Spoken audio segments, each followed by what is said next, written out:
우리 옆에 분하고 이렇게 인사하겠습니다. 한 해 동안도 주님의 은혜로 잘 살아왔습니다. 한 해 동안도 주님의 은혜로 잘 살아왔습니다. 아멘. 여러분 진짜 한 해 동안 주님의 은혜로 살아오셨습니까? 하나님의 은혜가 아니면 하루하루 살아갈 수 없습니다. 또한 특별히 우리는 믿음의 공동체입니다. 주님 안에서 한 형제 자매입니다. 정말 주님 안에서 한 형제 자매답게 사랑과 화평을 이루며 살아왔는지 우리는 또한 오늘 말씀을 통해서 돌아볼 수 있기를 바랍니다. 어느 무명의 그리스도인이 공동체의 형제 자매들이 어떻게 섬기며 봉사해야 하는지에 대해서 일과 사명에서 오는 섬김이라는 제목의 글을 이렇게 쓰고 있습니다. 좀 깁니다. 오늘 근데 긴데도 이걸 또 기록해 주셔서 감사합니다. 우리들이 주님을 위하여 하는 사역이나 사명은 세상적인 기준을 따르는 일이 되어서는 안 된다. 주님의 뜻을 따르는 섬김이 되어야 한다. 주님을 섬기는 것이 일이 되면 인정받고 싶은 욕구가 생기고 남과 비교하게 되고 대가를 바라게 된다.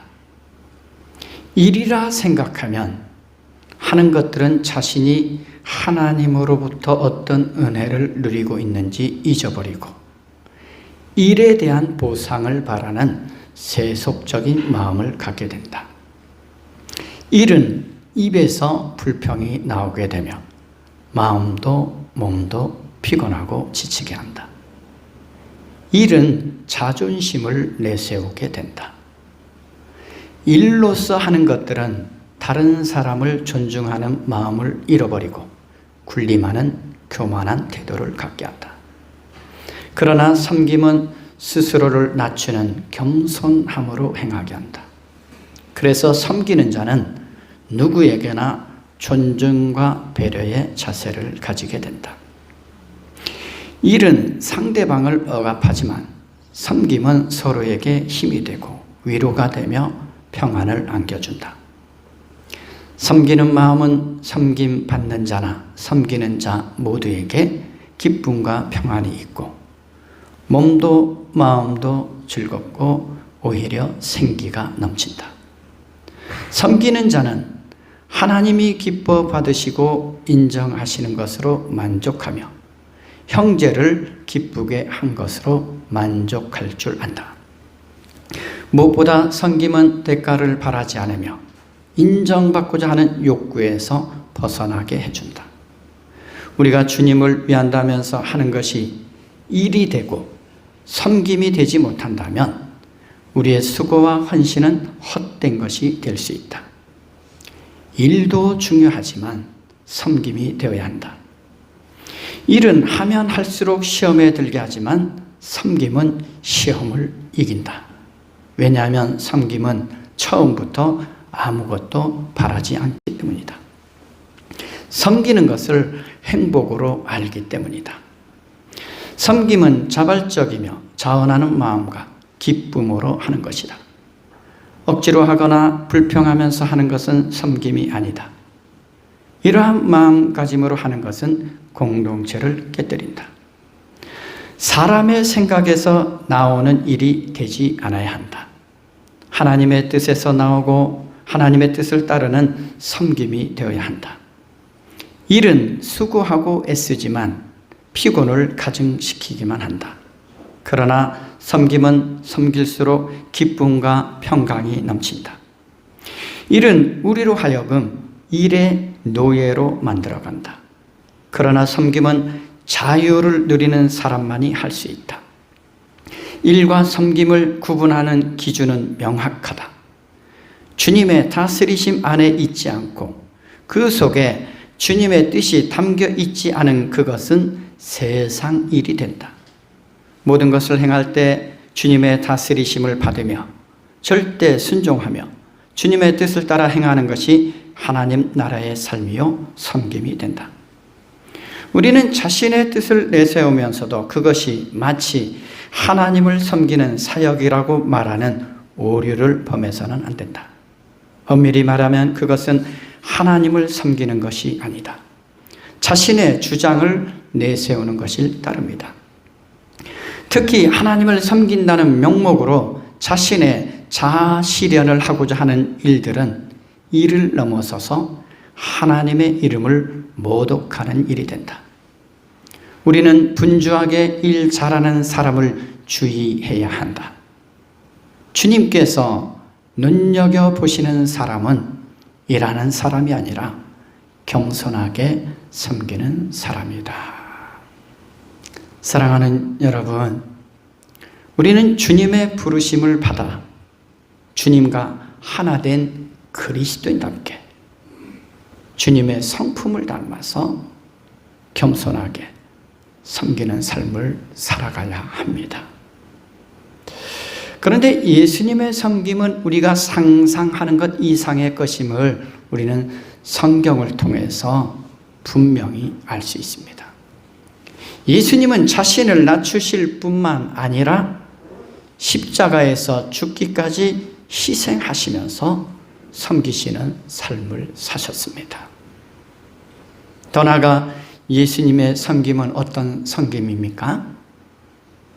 자신을 십자가에 내어주시면서 세상을 구원하시는 섬김, 세상에 생명을 주는 섬김이었다라는 사실입니다. 오늘 우리들의 섬김으로 인해서 내 옆에 형제 자매가 생명이 살아나고 그들이 기쁨을 누릴 수 있다면 우리는 마땅히 그러한 삶을 추구해야 하지 않겠습니까? 우리는 그리스도인으로 어떠한 섬김의 삶을 살고 있는지 하나님의 말씀을 통해서 오늘 돌아볼 수 있기를 바랍니다. 오늘 본문은 예수님께서 무리와 제자들에게, 오늘 본문에 보면 서기관이 나오죠. 그들은 율법학자입니다. 제가 율법학자라고 이렇게 고쳐서 쓰겠습니다. 이 율법학자와 바리새인들을 경계하라라고 주시는 말씀입니다. 왜 예수님께서 이 율법학자와 바리새인들을 경계하라고 하셨을까요? 우리는 신앙생활 하는 사람들 중에서도 경계해야 될 대상이 있다라는 거죠. 왜냐하면 율법학자가 누구입니까? 하나님의 말씀을 연구하고 가르치는 사람이에요. 그런 사람을 주의하라 그랬잖아요. 믿음의 대상들 중에도 신앙생활에 본이 되지 못하는 자들을 경계할 필요가 있다는 거죠. 오늘 예수님께서 이 율법학자들과 바리새인들을 모세의 자리에 앉은 자들이라고 말씀합니다. 모세의 자리라는 것은 이 율법의 해석자로서 율법을 가르칠 권위가 있다라는 것을 보여줍니다. 왜냐하면 모세가 시내산에서 하나님께로부터 말씀을 받았잖아요. 그것을 표현한 거죠. 그리고 모세는 하나님께로부터 말씀을 받아서 어떤 역할을 합니까? 그 말씀, 받은 말씀을 백성들에게 알리는 역할을 했잖아요. 즉 그와 같은 위치에 있는 것이 이 율법학자와 바리새인들이라는 것입니다. 그런데 예수님께서 이 율법학자들과 바리새인들의 삶의 모습을 보고 무리들과 제자들에게 어떻게 하라고 말씀하고 계십니까? 3절에 이렇게 말씀합니다. 그러므로 그들이 너희에게 말하는 것은 무엇이든지 다 행하고 지켜라. 그러나 그들의 행실은 따르지 말아라. 그들은 말만 하고 행하지는 않는다 라고 말씀합니다. 두 가지로 나눌 수 있어요. 율법학자들과 바리새인들이 전하는 그 말은 어떻게 하라고 하고 있죠? 행하고 지키라 그래요. 왜 그렇습니까? 그들은 하나님 말씀을 연구해서 가르쳤기 때문에 그 말씀은 진리에서 온 거기 때문에 행하고 지켜야 마땅하다는 것입니다. 그런데 그들의 행실은 따르지 말아라. 그들은 말만 하고 행하지 않는다라고 말씀하고 있잖아요. 예수님께서 제자들에게 율법학자들과 바리새인들의 행실을 따르지 말라고 하시는 첫 번째 이유는 그들이 말은 하는데 말씀은 가르치는데 행하지 않기 때문입니다. 그들이 하나님께 대한 믿음은 어떤 믿음이죠? 행함이 없는 죽은 믿음이라는 말씀이죠. 하나님께 대한 이 믿음을 백성들에게 사랑으로 실천하지 않았다는 것을 말씀하고 있는 거예요.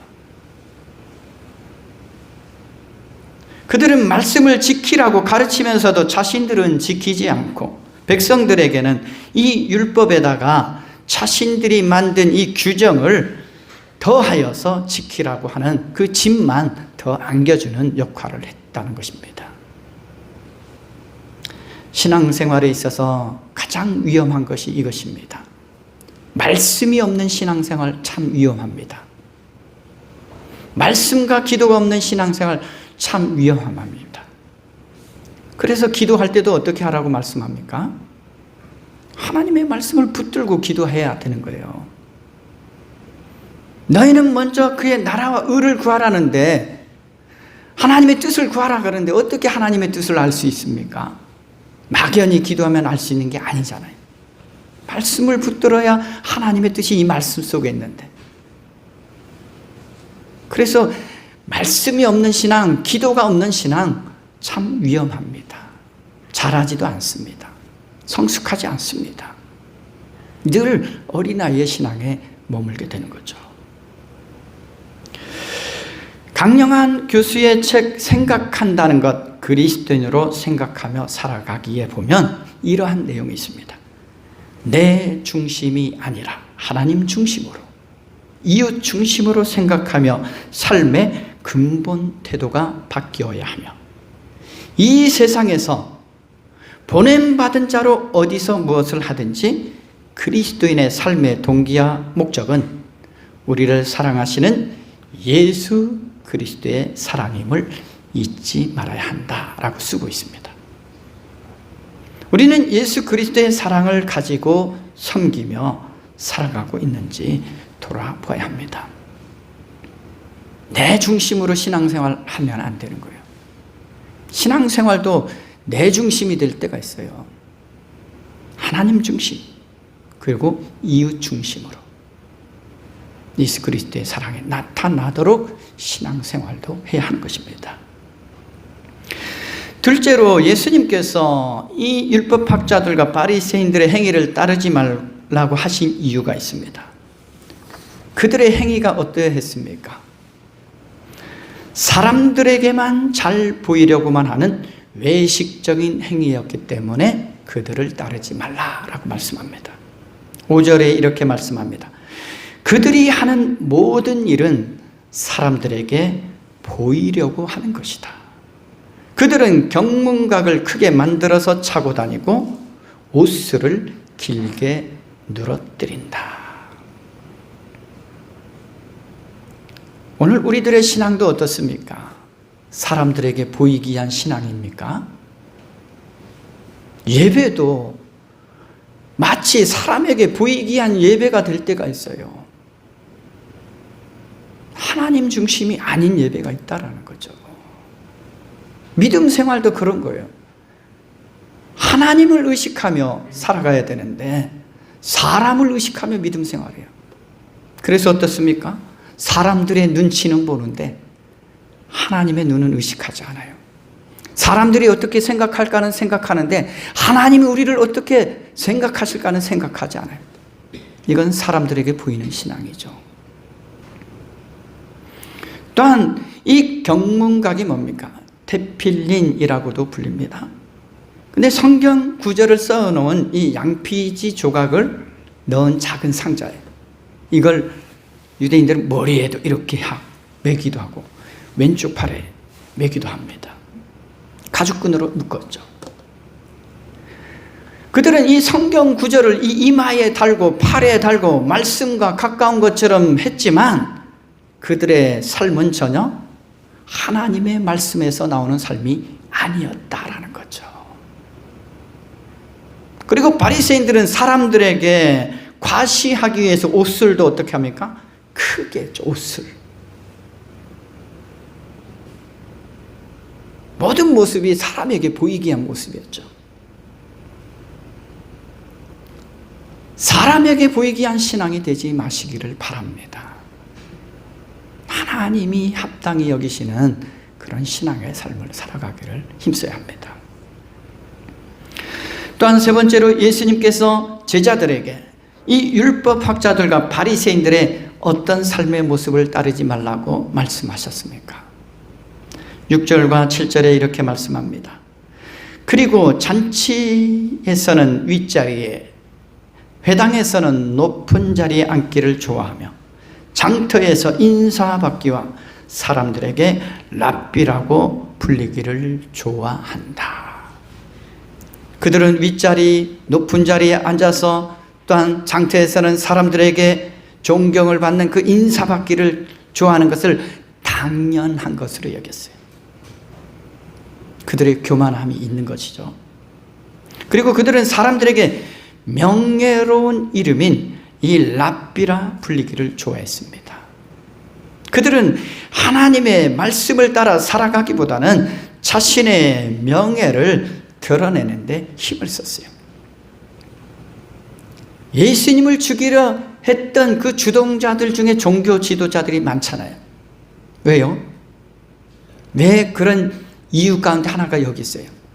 예수님이 더 이름이 높아지니까, 자신들의 이름은 별 볼 일 없어진다고 여겨지니까 거기에 하나도 속해 있는 거예요.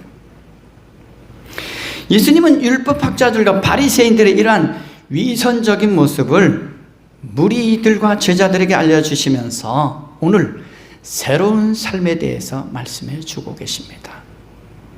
이 한 해를 보내는 우리가 이제 이 새로운 삶을 우리가 살아가야 합니다. 먼저 8절에 이렇게 말씀합니다. 그러나 너희는 랍비라는 호칭을 듣지 말아라. 너희의 선생은 한 분뿐이요 너희는 모두 형제 자매들이다. 9절에도 이렇게 말씀합니다. 또 너희는 땅에서 아무도 너희의 아버지라고 부르지 말아라. 너희의 아버지는 하늘에 계신 분 한 분뿐이시다. 근데 여기서 이 호칭들이 나오죠. 랍비 그리고 아버지. 근데 여기서 이 랍비도 이 율법학자들을 향해서 부른 것이기도 하지만 이 아버지라는 호칭도 당시 랍비와 마찬가지의 의미로 이 율법교사를 존경스럽게 부를 때 아버지라는 표현을 쓰기도 했습니다. 그런데 예수님을 따르는 제자라면 바리새인들처럼 랍비, 아버지, 오늘 본문에도 나왔지만 지도자라는 칭호를 받으려고만 하는 명예를 타면서는 안 된다는 말씀이에요. 당 명예의 이름들인 거죠. 명예는 탐해서 되는 게 아니잖아요. 진짜 명예는 높여주는 거잖아요. 존경해 드리는 거잖아요. 근데 이들은 누가 존경하지 않는 삶을 살면서도 자신들이 명예를 나타내려 했다는 거죠. 이 명예를 구분할 수 있어야 합니다. 스스로 명예롭게 되려고 하는 그런 명예를 탐하지 말라는 거죠.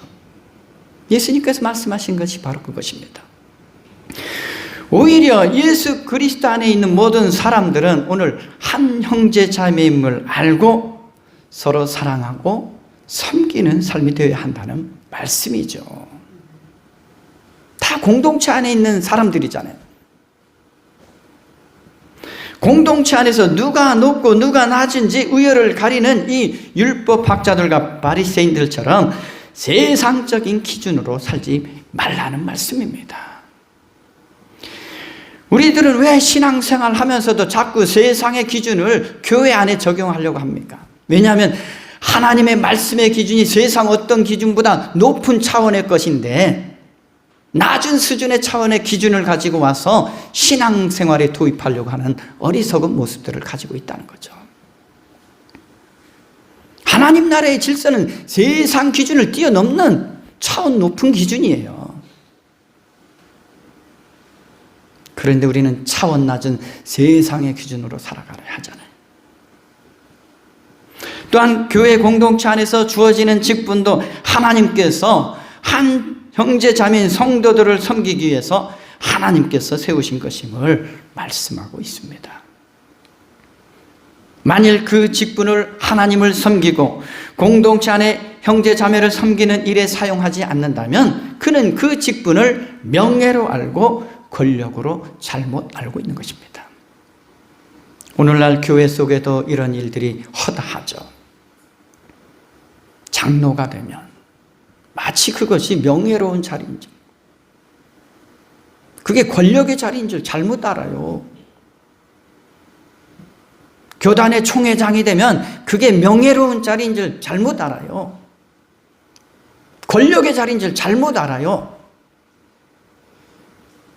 하나님이 높여주시는 인생이 돼야지 스스로 높임 받으려고 하는 인생이 되어서는 안 된다는 거죠. 한 믿음을 가지고 살아가는 그리스도인 공동체의 아버지는 하늘에 계신 한 분뿐이시기에 형제 자매 사랑을 나누는 공동체가 되어야 한다는 말씀입니다. 그런데 율법학자들과 바리새인들은 어떤 마음을 가지고 있습니까? 공동체 내의 모든 무리들을 한 형제 자매로 여기지 않았다라는 거예요.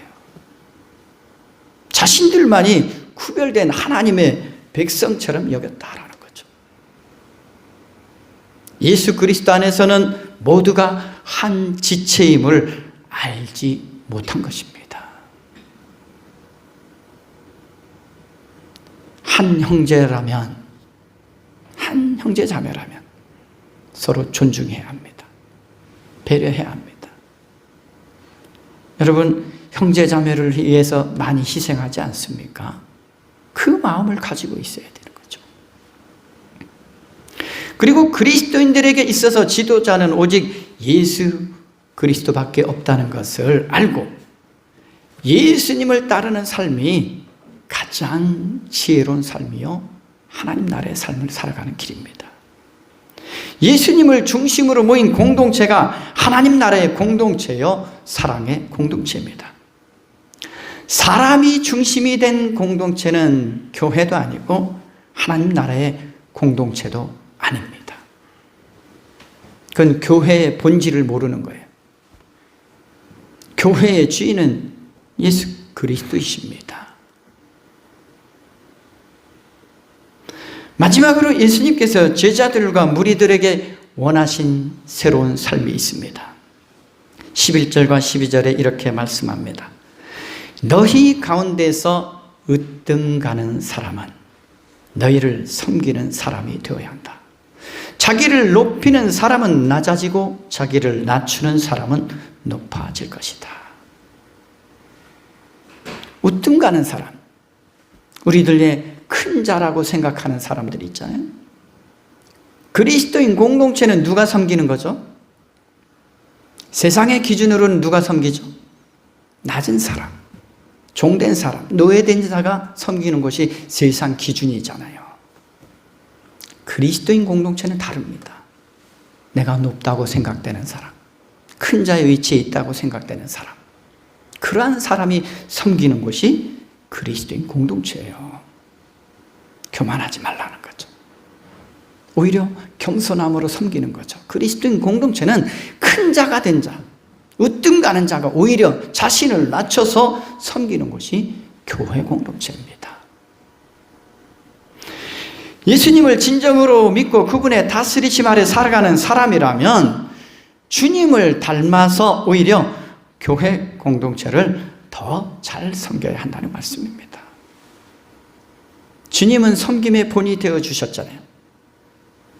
주님은 이 땅에 왕으로 오신 분이에요. 만왕의 왕으로 오신 분입니다. 그럼에도 불구하고 종의 마음으로 섬기신 분이시죠.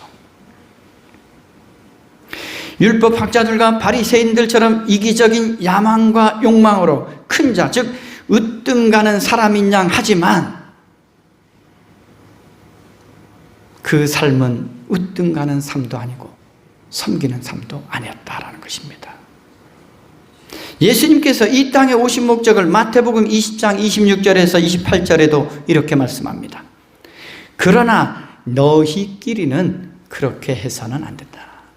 너희끼리 형제 자매인데 너희 가운데서 위대하게 되고자 하는 사람은 누구든지 너희를 섬기는 사람이 되어야 하고 너희 가운데서 으뜸이 되고자 하는 사람은 너희의 종이 되어야 한다.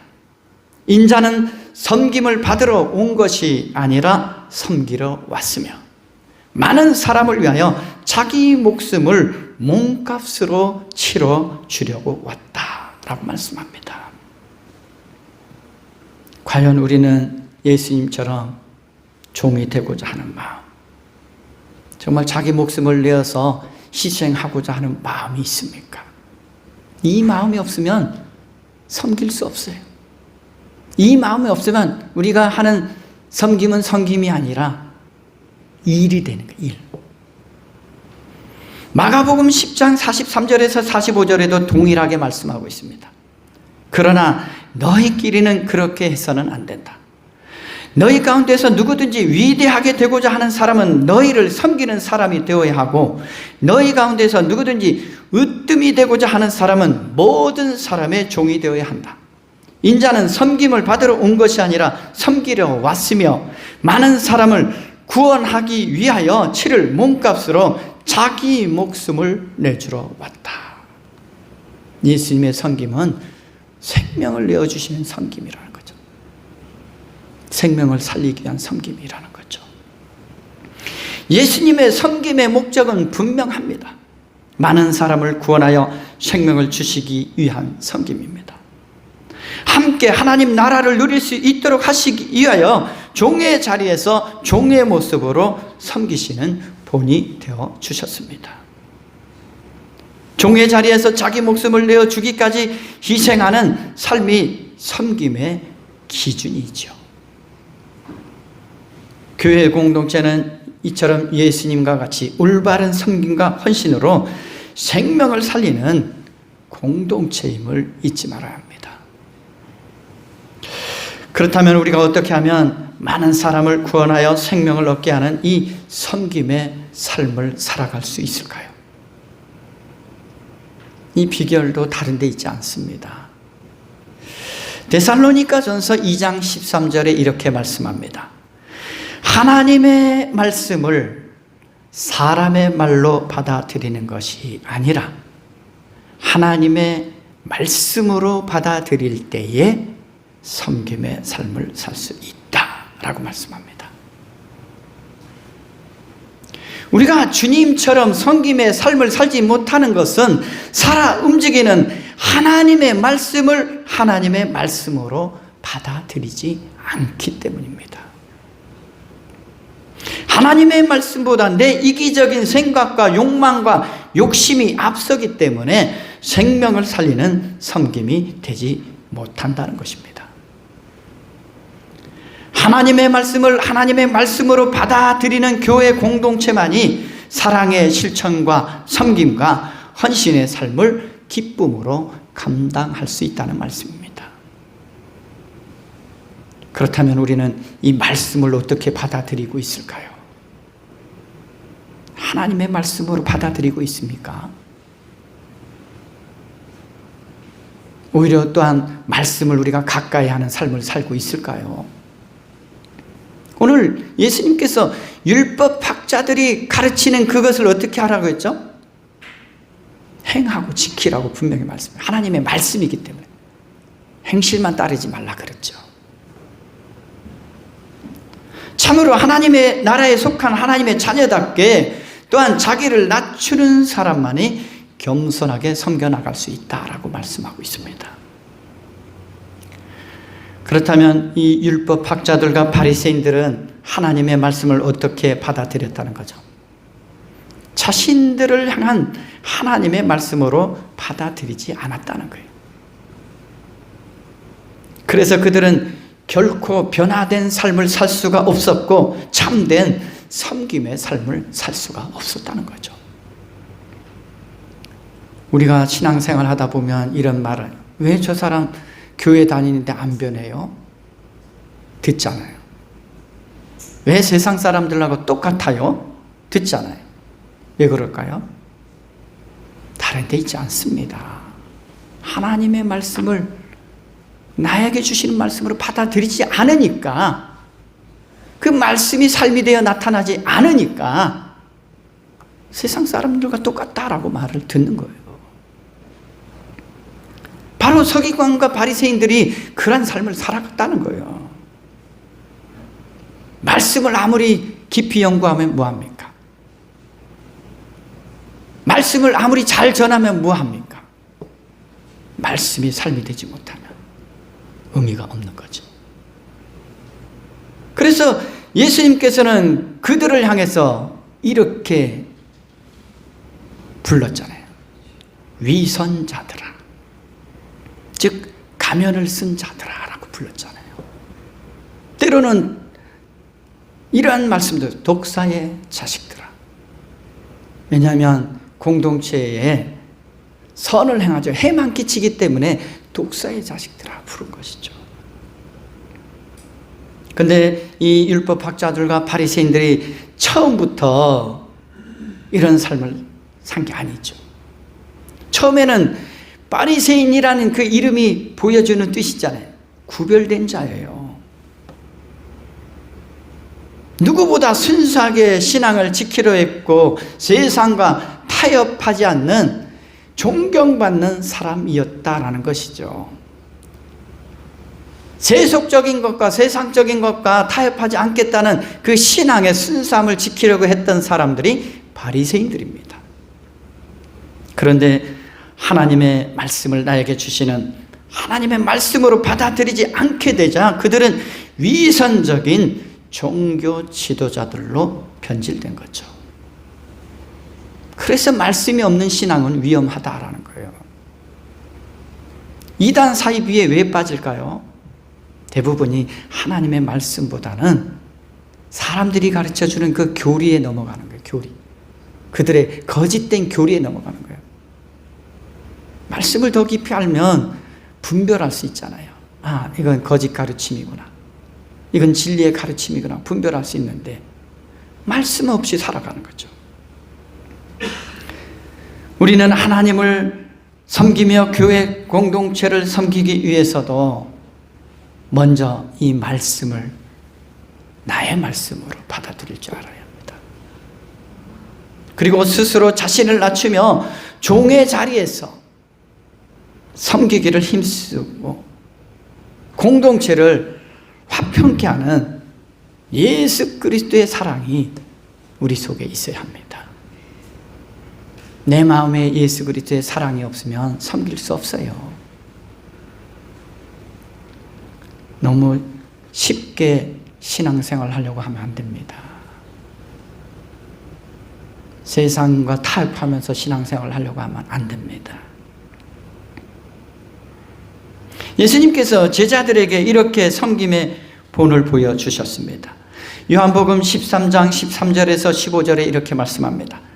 너희가 나를 선생님 또는 주님이라고 부르는데 그것은 옳은 말이다. 내가 사실로 그러하다. 주이며 선생인 내가 너희의 발을 씻겨 주었으니 너희도 서로 남의 발을 씻겨 주어야 한다. 내가 너희에게 한 것과 같이 너희도 이렇게 하라고 내가 본을 보여준 것이다. 가장 영성 있는 삶이 어떤 삶입니까? 예수님을 닮아가는 거잖아요. 예수님 보이신 그 본을 따라 살아가는 것이 가장 영성 있는 삶이죠. 성경을 많이 알았다고 영성 있는 게 아니에요. 기도를 한 자리에 앉아서 2시간, 3시간 했다고 영성 있는 게 아닙니다.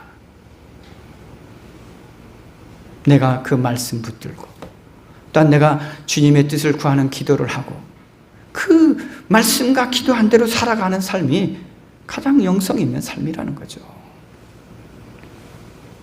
우리도 예수님을 믿기는 하지만 그 성품도 삶도 예수님을 닮아가지도 않고 예수님처럼 종의 자리에서 섬기고 헌신하는 삶이 없다면 예수님이 책망하셨던 이 위선적인 율법학자들과 바리새인들과 전혀 다를 바가 없다라는 거예요. 이 한 해 동안 우리가 정말 진리 안에서 올바른 신앙의 삶을 걸어왔는지, 아니면 위선적인 이 종교 지도자들처럼 살아왔는지 돌아봐야 합니다. 새로운 한 해는 우리 모두가 하나님 나라의 공동체 의식을 가지고 그리스도의 성품을 닮아가고 예수 그리스도께서 걸어가신 그 섬김의 삶, 종의 삶을 따라 살아가시기를 주님의 이름으로 기원합니다. 기도하겠습니다. 자비하신 하나님 아버지, 저희들의 한 해를 돌아보면서 이 말씀을 주신 것에 감사를 드립니다. 저희들의 위선적이고 가식적인 외식하는 신앙에서 벗어나서 이제 더욱 진리 안에서, 말씀 안에서 바른 믿음 가지고 새롭게 신앙생활할 수 있도록 인도하여 주옵소서. 하나님이 기뻐하시는 믿음의 삶을 날마다 살아가게 인도하여 주옵소서. 감사를 드리며 예수님의 이름으로 기도드립니다. 아멘.